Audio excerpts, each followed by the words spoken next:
તો આ સાથે મહેસાણાના વડનગરમાં પણ ધુમ્મસભર્યું વાતાવરણ જોવા મળ્યું હતું। વહેલી સવારથી જ ધુમ્મસછાયું વાતાવરણ સર્જાયું છે।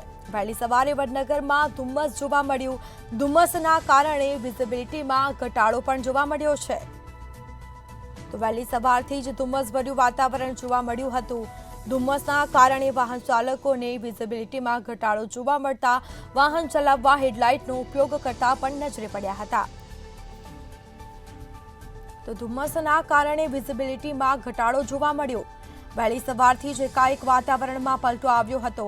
તો મહેસાણાના વડનગરમાં ધુમ્મસછાયું વાતાવરણ સર્જાયું હતું।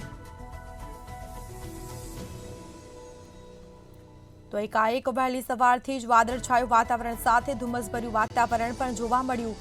ધુમ્મસના કારણે વિઝિબિલિટીમાં પણ ઘટાડો નોંધાયો હતો અને વાહન ચાલકો પણ મુશ્કેલીમાં મુકાયા હતા, જેના સીધા દ્રશ્યો સામે આવ્યા છે।